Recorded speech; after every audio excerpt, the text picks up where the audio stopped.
Bora, gente! Bora para mais um podcast do esporte, um podcast para a gente falar de Brasileirão, rodada do final de semana. O Brasileirão tem um novo líder, o Palmeiras é o novo líder do Campeonato Brasileiro. Claro que empatado, né? É importante a gente ressaltar empate em pontuação com o Galo e com o Corinthians, né? Os três com 15 pontos. E o Corinthians, que era líder, agora é o terceiro colocado, né? Mais um empate aí no campeonato. Eu já começo por Corinthians, né? Vamos começar por Corinthians. Mais um empate desse Corinthians, já são 3 empates consecutivos.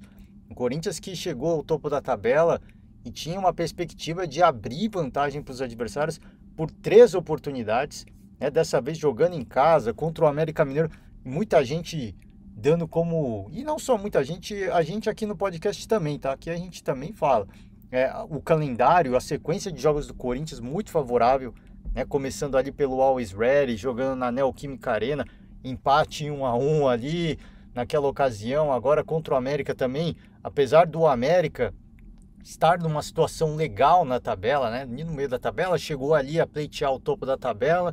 O Corinthians era franco favorito até pela liderança de momento. E mais um empate, né? Uma partida em que o América sai na frente.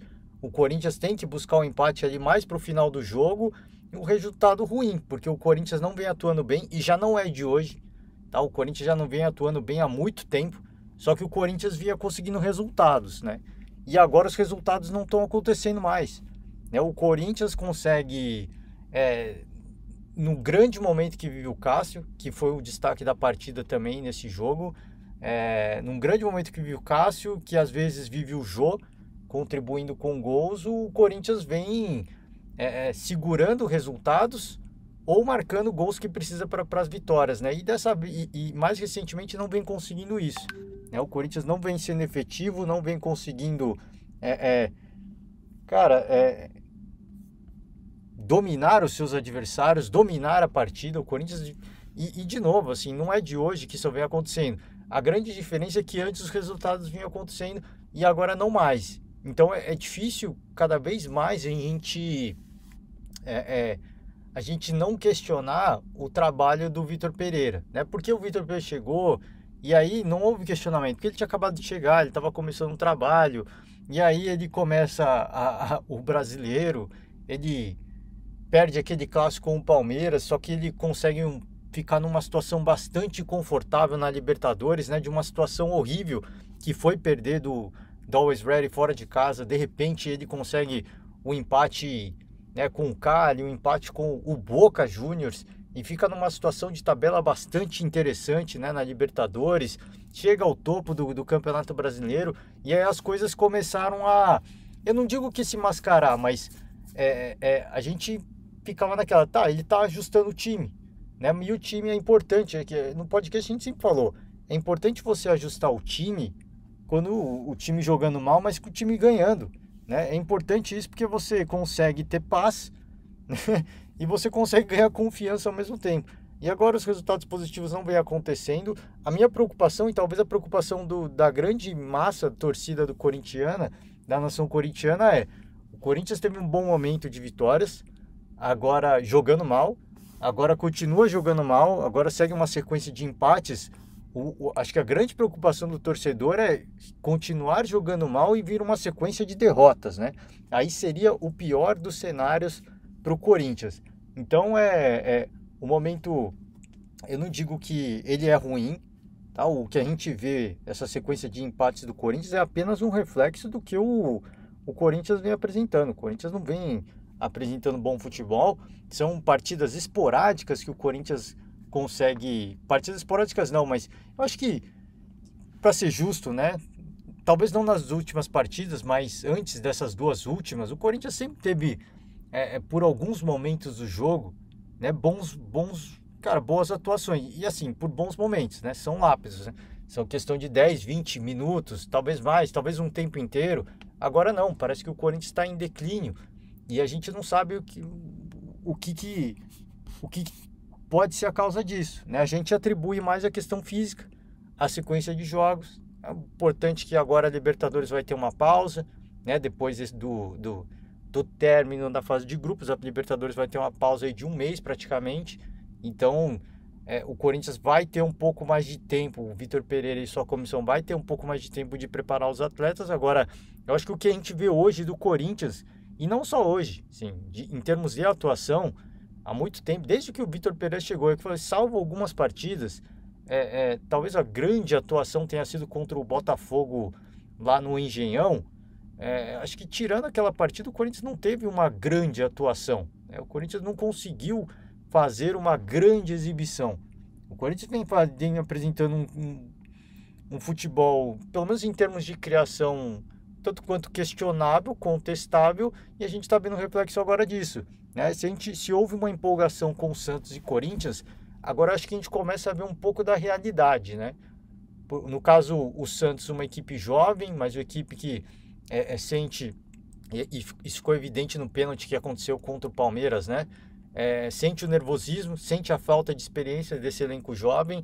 E por outro lado, o Corinthians é um elenco mais experiente, mas que falta, não sei, falta a questão física. A gente não sabe, né? A gente não sabe. O fato é que são duas equipes que viveram bons momentos, né? Foram sensação por um certo momento. O Corinthians ainda vive um bom momento para mim, né? Por ainda estar ali empatado com os líderes, né? O Palmeiras e o Galo. Mas eu acho que o que a gente vê hoje dessas duas equipes é o que elas podem apresentar, né? São equipes que tiveram seu bom momento, se aproveitaram que os adversários estavam concentrados e focados em outras competições. E naquela altura eu falava, esses pontos que o Corinthians e o Santos estão marcando, eles vão ser fundamentais para as equipes ao longo para as pretensões das duas equipes ao longo da temporada. O Corinthians, no caso, claramente, né? Sim, isso não é declarado, mas para mim é claro, o objetivo é classificar para uma Libertadores, né? Terminar ali no G4, ter a segurança de classificar direto para a fase de grupos mais uma vez, né?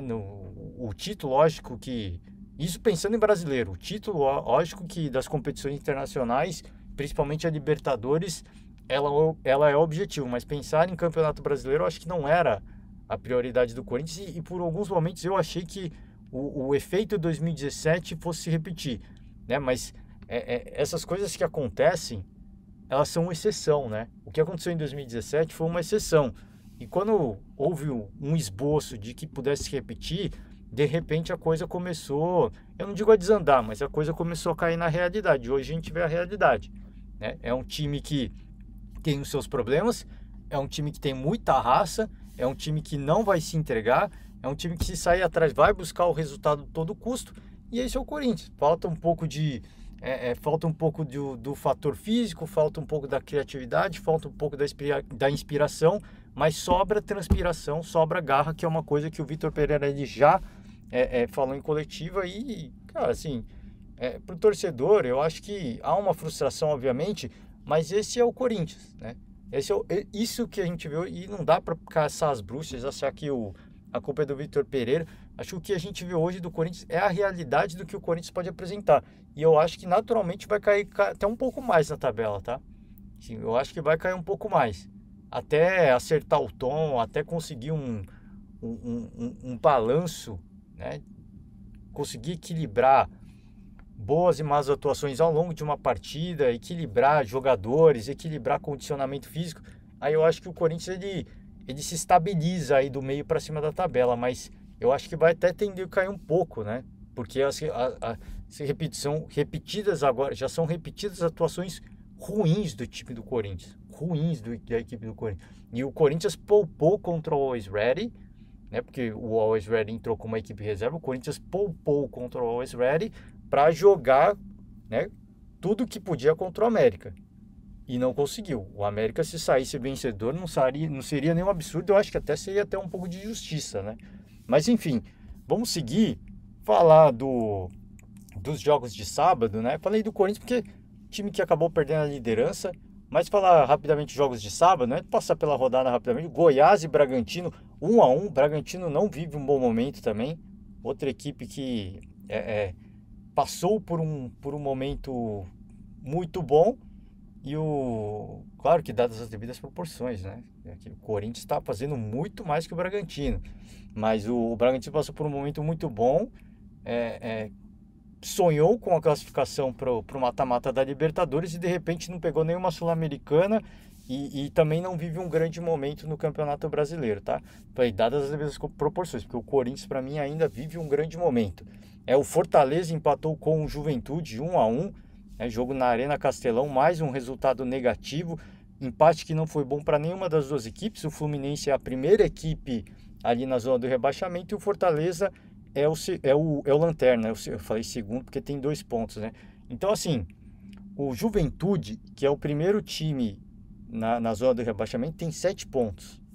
O Fortaleza tem 2 pontos. Tá? O Fortaleza, eu falei no último podcast, e eu vou repetir, e eu vou continuar repetindo até o Fortaleza sair, se é que vai sair. O Fortaleza briga para não cair, tá? E me preocupa se a próxima rodada não vier uma vitória. Eu vou cravar aqui que o Fortaleza vai brigar para ser o lanterna, para não ser o lanterna da competição, tá? É impressionante, tá? E assim, contra o Fluminense, assim, o Fortaleza, ele não tá jogando mal, mas o Fortaleza não tá sabendo jogar as partidas, né? Não tá sabendo, não tá tendo a malícia, né? Porque o Fortaleza está saindo atrás, né? Então, assim, jogar bem é uma coisa. Agora, se você jogar bem todas as vezes e ter que correr atrás de resultado, a chance de você perder ou empatar é muito grande, né? É muito grande. A chance de você vencer é mínima, você saindo atrás, né? E o Fortaleza, a gente já falou aqui, não é um time que fez 4 contra o Colo-Colo, ok. Mas isso foi exceção, assim, se você pegar o histórico das últimas partidas, é difícil você ver o Fortaleza goleando alguém, né? Por quê? Porque não tem um centroavante de ofício, não tem um cara que define, um cara que quando o jogo tá difícil ele põe a bola para ele. Não tem esse cara, né? Como muitos outros times não tem. Então falei e eu vou continuar repetindo e eu espero que eu esteja errado. O Fortaleza já por enquanto, para mim, é a única equipe, né, que dá para dizer que vai brigar para não cair. O vice-lanterna, que é o Atlético Goianiense, tem 6 pontos, tem 4 pontos à frente do Fortaleza, tá? Então, o Fortaleza, para eventualmente sair da lanterna e passar o Atlético Goianiense, precisa de 2 rodadas pelo menos. Isso é muita coisa, tá? Isso é muita coisa. E eu falei, eu vou repetir, se o Fortaleza não conseguir uma vitória na próxima rodada, eu já cravo aqui, o Fortaleza vai brigar para não ser o lanterna, tá?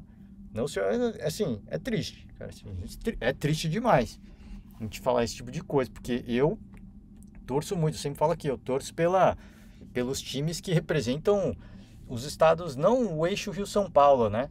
Representatividade de outras regiões, de outros polos, eu torço muito pelo Fortaleza, pelo Atlético Goianiense, pelo Ceará, essas equipes que estão ali na zona do rebaixamento. Cuiabá, Goiás, eu torço muito, pô, Avaí, para que a gente tenha representatividade de outros estados e outras regiões, mas assim, tá jogando outras competições, tá indo bem, e aí isso meio que mascara, parece, né? E esquece que para jogar o Campeonato Brasileiro você precisa ter uma outra pegada, né? Você precisa ter um outro entendimento.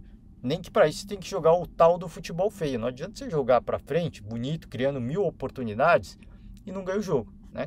Enfim, tá todo mundo falando já, né? Não dá para dizer que ninguém falou. Depois vai chegar lá no final do campeonato e vai ficar reclamando de arbitragem, né? Como sempre acontece. Que a arbitragem às vezes, muitas vezes, às vezes, que a arbitragem muitas vezes acaba sendo determinante e prejudica, sim. Mas olha o que está acontecendo, está na 8ª rodada já. Vai bem, está na 8ª rodada, tem só 2 pontos, tá? E aí depois vai culpar a arbitragem, vai achar que a arbitragem foi a culpada desse resultado horrível, tá? Enfim, né? São Paulo e Ceará 2-2. Havia muita expectativa do torcedor tricolor, né? O São Paulo poderia chegar à liderança se vencesse o Ceará e conseguiu ter a vantagem por 2 vezes, 1-0, aí toma empate, aí faz mais 2-1 e acaba tomando empate mais uma vez. Essa equipe do Ceará, ela é uma equipe que gosta de complicar para as equipes que estão brigando lá no topo, né? E é uma boa equipe. Assim, o Ceará do Dorival Júnior fez uma campanha fantástica na Sul-Americana, mas é aquilo que eu falei do Fortaleza, né? Jogou muito bem contra o São Paulo. Mas não adianta você ficar jogando bem e tá na zona do rebaixamento, né? E não tem só assim, a diferença é que o Ceará ele tem 6 pontos, né? O Fortaleza tem só 2. Então o Ceará tem cara assim, tem uma, não digo que é uma vantagem, tá? Mas tá numa situação de que assim, uma vitória já tira o Ceará da zona do rebaixamento. Pode tirar, obviamente, em virtude de uma combinação de resultados, mas uma vitória já poderia tirar o Ceará da zona do rebaixamento. Uma vitória não tira o Fortaleza nem da lanterna do Campeonato Brasileiro. Então você vê que é outro panorama, né? Agora sim, é aquela, o que eu falei, eu estendo pro Fortaleza também. Tá vindo o que eu falei do Fortaleza, eu estendo pro Ceará também, né? Rivais estaduais, tá vendo bom de passar, né? Tá vendo a boiada passar e tá assistindo. Tá assistindo de camarote. Não sei, deve estar achando legal, né? Deve estar achando o máximo. Mas depois, quando for correr atrás do resultado, aí vai ser tarde, né? Aí a gente só lamenta, né? Infelizmente a gente lamenta, mas é uma equipe competitiva. Competitiva. Disputou demais contra o São Paulo, dificultou demais. O Rogério Ceni reclamou ali, né? Que, pô, a gente alertou várias vezes, né? Dos pontos fortes do Ceará e o erro, o gol acabou acontecendo em erros que a gente já alertou, né? Então, foi uma boa oportunidade para o São Paulo. A torcida fica na bronca porque o São Paulo contra o Corinthians, o Rogério Ceni mexeu no intervalo, né? O São Paulo ganhando muito bem, o Rogério Ceni já trocou alguns jogadores no intervalo com o intuito, né, de manter a intensidade da equipe. Só que o torcedor ele é muito apaixonado, ele não vê isso. Então achou que acha óbvio que pelo resultado, pelo empate que acabou acontecendo, o torcedor acredita a culpa no Rogério Ceni. A mesma coisa desse jogo contra o Ceará, né?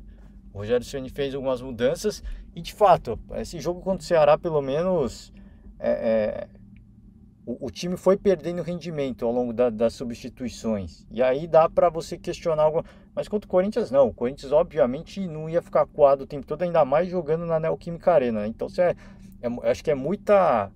É, é, assim, é muita pretensão, é muita soberba, né? Muita falta de respeito achar que o São Paulo vai dominar o Corinthians na casa do Corinthians nos 90 minutos, né? É muita falta de humildade, né? Então, naquela altura, eu achei que o Rogério não foi mal. Ele fez as mexidas justamente tentando antecipar alguma coisa que o Vitor Pereira pudesse fazer e ele tentou se antecipar e ajustar a equipe para manter a mesma pegada, a mesma intensidade. Coisa que não aconteceu nesse jogo contra o Ceará, e o São Paulo acabou cedendo empate e o resultado que São Paulo poderia terminar na liderança e aí de repente, né, um empate, veio um balde de água fria, né? Neste momento poderia estar empatado ali com os líderes e não está, né? Inclusive está atrás do Curitiba, né? Acredite se quiser, o Curitiba é o quarto colocado, com todo respeito, né? Tô falando, acredite se quiser, mas a gente sabe que o Curitiba dificilmente, e com todo respeito mais uma vez, vai ser uma das equipes que vai ficar ali no bolo do G4. Dificilmente. Se conseguir, eu vou ficar feliz pra caraca. Mas dificilmente vai se manter ali nesse G4, tá? Mas o São Paulo, acho que fica o resultado frustrante porque jogou no Morumbi. O São Paulo no Morumbi tende a conquistar pontos, né? 3 pontos no caso. Conquistou um ponto, eu acho que foi um resultado ruim. E o Ceará é a equipe que está arrancando o ponto dos líderes, né? Mas na hora que bate de frente com quem precisa e quem precisa ganhar, o Ceará não está ganhando. Então, assim, essa é a tônica de uma equipe rebaixada, né? Você arranca pontos dos caras que estão no topo, mas na hora de você arrancar ponto de quem está disputando com você diretamente o rebaixamento, você perde o empate, você cede pontos, né? Isso é a fórmula mágica para o rebaixamento. Não estou dizendo aqui que o Ceará vai ser rebaixado, eu acho que o Ceará está numa situação muito melhor que o Fortaleza. Mas a gente está vendo, assim, até pela campanha que a gente vê que a gente viu na Sul-Americana e pelo chaveamento, né? E pelo que já jogou contra o São Paulo, podendo enfrentar um São Paulo aí numa próxima etapa de Sul-Americana, o Ceará eu não vejo num curto prazo olhando com prioridade para o Campeonato Brasileiro. Apesar de estar jogando bem, assim como o Fortaleza, competindo, equipes que apresentam bom futebol, o resultado não vem. Jogar o Campeonato Brasileiro exige um outro tipo de mobilização, que é uma mobilização que essas duas equipes ainda não apresentaram, né? E por isso estão na zona de rebaixamento. Vou deixar para falar de Santos e Palmeiras um pouco mais para frente, tá? Coritiba venceu o Botafogo, né? E por isso chegou ali ao G4, chega aos 13 pontos, né? mesma pontuação do São Paulo, mas o Coritiba passa nos critérios de desempate. Falei de Corinthians já, o Atlético Paranaense do Felipão, hein? Tá empolgado, hein?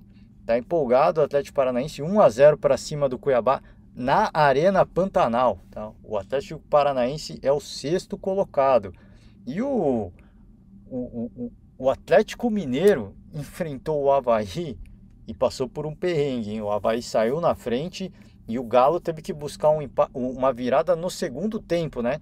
No tempo em que o Galo costuma perder rendimento, foi aonde o Galo encontrou força para buscar a virada. Então foi até, sim, dá para dizer que foi até surpreendente, porque o Atlético Mineiro costuma cair um pouco seu rendimento no segundo tempo, né? Mas obviamente que em virtude do resultado adverso, jogando no Mineirão, ao lado do seu torcedor, existe né, a mobilização é diferente. O time, né, se vendo acuado, se vendo numa situação de voltar a brigar pelo topo da tabela, né, e ao lado inflamado pelo seu torcedor, o time correspondeu e conseguiu uma bela virada para cima do Avaí, e por isso o Atlético Mineiro empatado aí com o Palmeiras com 15 pontos. É o vice colocado de momento, ultrapassou o Corinthians também, né? Então, é o que eu falei, o Corinthians começou líder e um empate, uma má atuação, cai 2 posições já, né? Claro que empatado em pontuação, mas aos olhos do torcedor que olha a tabela, fala, pô, de primeiro para terceiro, cara, que coisa, hein? Aos olhos do torcedor isso é muito frustrante, isso é muito ruim, tá? Falar de Santos e Palmeiras, 1-0 Palmeiras, o Palmeiras venceu o Santos na Vila Belmiro, uma partida em que o Santos foi melhor por boa parte do jogo, assim. Teve gol anulado, a equipe do Santos, primeiro tempo foi muito bem, parte do segundo tempo o Santos também se manteve bem, o Palmeiras sem o Abel Ferreira, que foi suspenso, né? Xangu falou mal ali do árbitro, que como é que ele falou? Falou que o árbitro era fraco, né, na última partida, tomou um cartão amarelo. Então quem estava o auxiliar dele, o auxiliar foi mexendo e o Palmeiras foi correspondendo. O Palmeiras foi crescendo no jogo, teve uma penalidade para abrir o placar e o Rafael Veiga perdeu o primeiro pênalti com o Palmeiras, né, com a camisa do Palmeiras. Então, acho que foram 24 gols em sequência, né? Perdeu agora, isso ia acontecer uma hora ou outra, e foi uma bela batida do Veiga, tá? Ele bateu no travessão ali, no ângulo, né? Chutou muito forte, acertou em cheio o travessão, né? Não ia dar chance nenhuma pro goleiro, mas é aquilo, uma hora ia acontecer. Cada cobrança a pressão aumenta, Agora uma coisa é interessante a gente notar, que a gente vai ter que perceber como é que o Veiga vai lidar com isso, né? Porque às vezes um jogador tá vivendo uma grande fase, perde um pênalti, e o Dodô falou sobre isso, né? Eu tava vivendo uma grande fase, perdi um pênalti, e aí eu comecei a perder pênaltis com mais regularidade. Então vai ser interessante observar o Rafael Veiga, porque ele cobra muito bem, né? Essa cobrança ele perdeu, mas ele bateu muito bem na bola, ia ser sem chance para o goleiro mais uma vez. Então vai ser interessante ver como é que ele vai reagir aí após essa perda dessa penalidade. Eu imagino que pela técnica que ele tem para bater pênalti, ele vai seguir marcando, mas agora também com não tanta eficiência, eu diria, né? Eu acho que ele vai perder mais alguns aí agora, óbvio que agora abriu a porteira, né? Então você começa a se questionar, né? Isso abre uma dúvida na sua cabeça. Antes é a pressão. Você tem a certeza, mas tem a pressão. Então a perna dá uma tremida. Agora a perna pode dar uma tremida porque ele vai ficar naquela... Pô, será que o goleiro vai pular ali? Será que ele vai pular lá? Então talvez a eficiência caia um pouco, mas que é um baita cobrador de pênalti, isso é inegável, né? Então o Palmeiras foi muito bem e consegue... O Palmeiras foi bem e esse foi o lance que eu falei, né? Da falta de experiência do Santos, né? Esqueci o nome do jogador do Santos que faz a falta ali. Cara, assim, um lance totalmente despretensioso. Ele dá uma trombada nas costas do lateral do Palmeiras. Assim, é claramente um lance de um atleta que falta experiência, que falta a malandragem, né, do jogo, de você jogar um clássico, jogo que tá pegado, jogo que tá difícil. E era um lance totalmente despretensioso.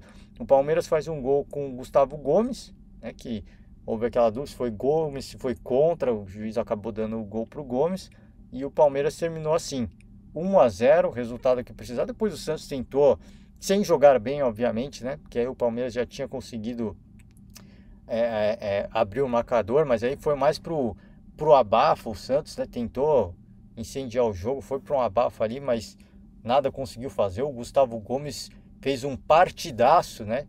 Conseguiu travar ali umas duas boas chances do Santos e o Palmeiras sai vencedor, equipe que gosta desses jogos difíceis, né?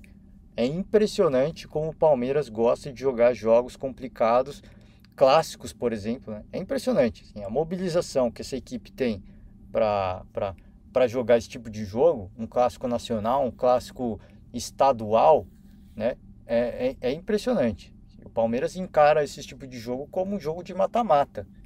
Assim, é um outro Palmeiras. Se não joga bem como foi essa partida, é o time que joga pelo resultado e tem a segurança de jogar pelo resultado. É impressionante, né? Próxima partida vai ser uma partida difícil para o Palmeiras, que vai enfrentar o Galo, né?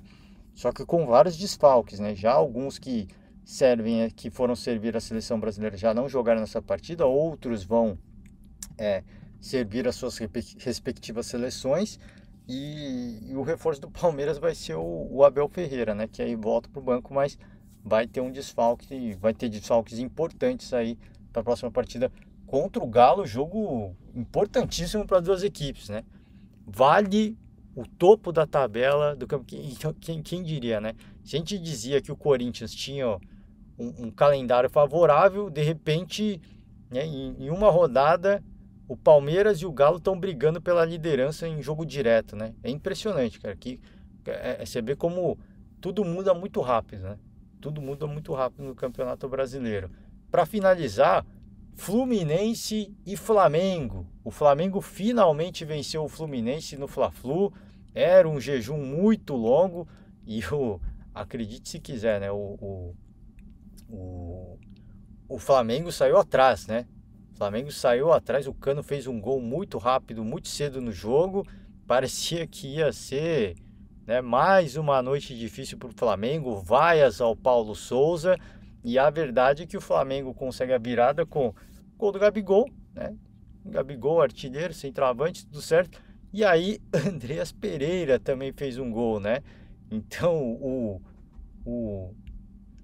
cara, não sei, o anti-herói, né? Talvez, não digo anti-herói, porque anti-herói meio que é herói, né? Mas o cara que é odiado pelo. Odiado não, né? Não, odiado é uma palavra muito forte, mas o cara que não é querido pela torcida rubro-negra, ele participou aí dessa virada importante, né? E assim, cara, eu já falei aqui no podcast e talvez algumas pessoas me achem maluco, né? De falar, mas eu vou repetir. O que eu via do Flamengo, já há 2 jogos atrás, falei isso no último podcast, quando eu falei de Flamengo, e eu vou falar de novo. O que eu vejo hoje de Flamengo é uma equipe que tá saturada, é uma equipe que tá vacinada, tá imunizada, né? Tá imunizada contra a crise. O elenco já entendeu que não vai ter troca de treinador, não vai vir o Jorge Jesus, então assim, já que não vai vir o cara, vamos fazer o que o Paulo Souza tá pedindo, vamos jogar bola. Já que a gente não vai ter o que a gente quer, vamos jogar futebol, vamos fazer o que a gente sabe fazer de melhor. Diretoria, comissão, tá todo mundo cansado de vaia, tá todo mundo vacinado, pode vai. Quer vaiar, vai o quanto quiser, né? Vaia, pode vaiar. O único que não está imunizado ainda é o Hugo Souza, né? O Neneca, né? Mas o Hugo Souza fez uma grande partida, é importante destacar isso. E talvez é o que eu falei, talvez esse reflexo do time, do Flamengo, comissão, todo mundo, já está ficando saturado desse mundo de crise, de torcedor corneta, talvez, né, se reflita e se estenda para o Hugo Souza, tá? A gente falava aqui no último podcast que o Paulo Souza tinha o dever de blindar o atleta. E talvez esse momento, esse clima de já estou de saco cheio da torcida pegando no pé, da torcida pedindo mister, da imprensa falando, buscando polêmica, a gente está cansado disso. A gente está vacinado, quer falar, não digo inventar polêmica, mas quer criar polêmica, vai lá, o dirigente pode soltar alguma coisa, o conselheiro pode soltar alguma coisa, pode criar uma intriga no elenco, a torcida pode vaiar, pode pedir a gente não tá nem aí mais. A gente já tá cansado disso, né? A gente já deu. Quiser fazer, faz o que quiser. Aqui dentro a gente vai jogar a bola agora, porque é o que a gente tem, né? A gente não vai ficar arrastando a perna. Tá todo mundo ganhando em dia, tá todo mundo fazendo o que gosta. Vamos se divertir então, né? Talvez seja isso. E essa é a figura, essa é a imagem de momento que eu vejo no Flamengo, tá? Não é um time que apresenta um grande futebol, ainda não é, mas justamente por estar, eu acho que, eu não digo fechado como, mas tá, sabe, ficando de saco cheio desse monte de coisa. Eu acho que o elenco vai comprar cada vez mais a ideia do Paulo Souza. O Hugo Souza talvez ganhe cada vez mais confiança. Jogadores saindo do departamento médico. Eu vejo o Flamengo hoje, né, uma equipe que está em crescimento. Imagem, foto de momento, né? Foto de momento, porque esse jogo contra o Fla-Flu era um jogo decisivo. Eu falei isso no podcast. Eu vejo o Flamengo hoje uma equipe que tá vacinada com desse monte de crise. Só que esse jogo contra o Fluminense seria o ponto da virada, seria um ponto decisivo, né? Ou o Paulo Souza cair, ou o Paulo Souza crescer, né? No comando do Flamengo. E eu acho que vai ser a virada para o crescimento do Paulo Souza, né? Para a ascensão, para a redenção, no caso, né? Para a redenção do Paulo Souza. Eu acho, de verdade eu acho. O torcedor vai ficar na bronca comigo, o torcedor que é o Mister Jorge Jesus. E eu falei aqui assim, cara, a situação, eu defendia muito, eu queria muito que o Paulo Souza ficasse, mas eu também não posso ser hipócrita aqui de dizer que eu não achava que o Jorge Jesus faria um trabalho melhor. Então, se o cara estava sinalizando que queria voltar e estava disponível de fato, né? Rolar uma conversinha, ó, falar, ó, você garante 100% que você volta? Garanto. Aí eu acho que tinha que trazer mesmo. Mas essa conversa eu acho que nunca rolou, e se rolou, ele não deu garantia de 100%. Então, assim, não dá pra gente arriscar mandar o Paulo Souza embora e depois o Jorge Jesus ficar inventando um monte de cláusula de contrato que a gente não vai aceitar e não vamos fechar, né? Então, se não ia rolar, se é que houve uma conversa que a gente não sabe, né? Mesmo que em off, eu acho que tem que ficar com o Paulo Souza mesmo. E de novo, assim, a foto de momento que eu vejo o Flamengo é isso. Uma equipe que tá imunizada desse monte de crise e que vai começar a crescer, tá? Vai começar a apresentar um futebol cada vez melhor. A gente já viu o reflexo isso no Hugo Souza. Espero que tenha sequência, né? Difícil dizer. Às vezes uma partida faz uma grande atuação e de repente pega uma sequência, já cai. Então, vamos acompanhar. Fato é que o Flamengo chegou aos 12 pontos e chega aos mesmos 12 pontos do Botafogo, né? Então, para o torcedor rubro-negro, isso é muito interessante, né? O Flamengo ultrapassa o Fluminense e agora está empatado com o Botafogo, tá? Então tá numa situação bastante... E tá a 3 pontos dos líderes, tá? Tá 3 pontos, você vê 2 vitórias consecutivas, o efeito que faz, né? O Palmeiras, 3 vitórias consecutivas, chegou no topo. O Flamengo, 2 vitórias consecutivas, está a 3 pontos dos líderes, né?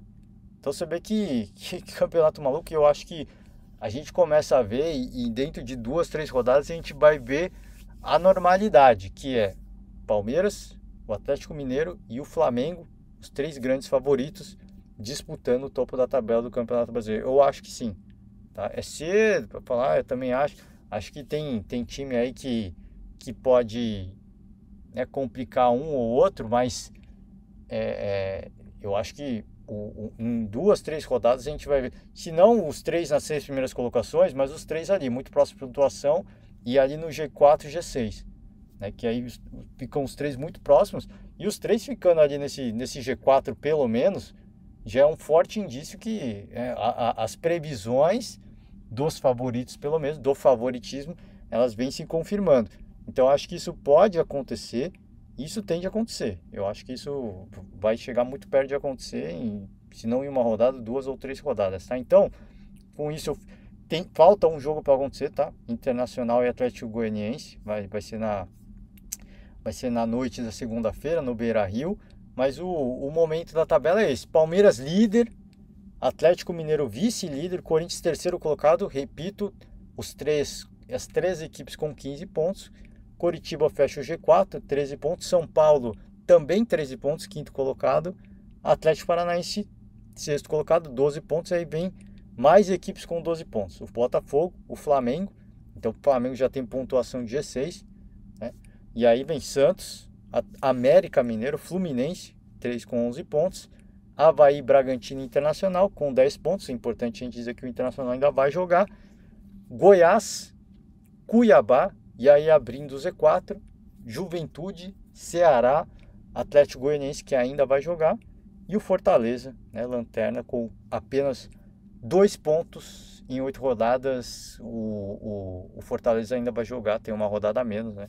O Fortaleza ainda vai jogar contra o Ceará, né? Tem essa rodada aí, dá para tirar. Então pode tirar muito prejuízo, pode ganhar de um adversário direto, mas ainda assim o prejuízo vai ser grande, porque o Fortaleza não vai se mexer na tabela. Vai chegar perto de pontuação, mas continuar na lanterna.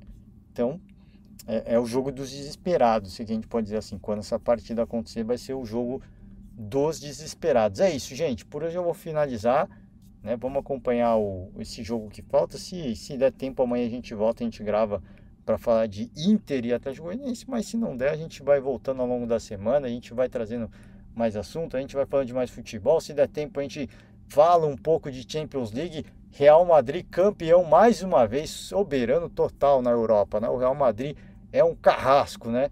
Carrasco do Liverpool mais uma vez. E é isso, gente. Por hoje, repito, se amanhã der tempo, a gente fala um pouco dessa final da Champions, a gente fala do jogo do Inter e do Atlético, mas se não der tempo também, a gente vai voltando aos poucos e a gente vai gravando, né? Tá muito corrido, tá difícil, mas a gente vai tentando gravar. O microfone, o áudio pode não estar tão bom, porque eu não tô com o meu microfone habitual. Por isso que eu digo, na correria a gente vai gravando onde der. Mas é isso, gente. Finalizar por hoje. Valeu demais. Desejar para todo mundo uma ótima semana. Um forte abraço. Valeu demais e até a próxima. Tchau.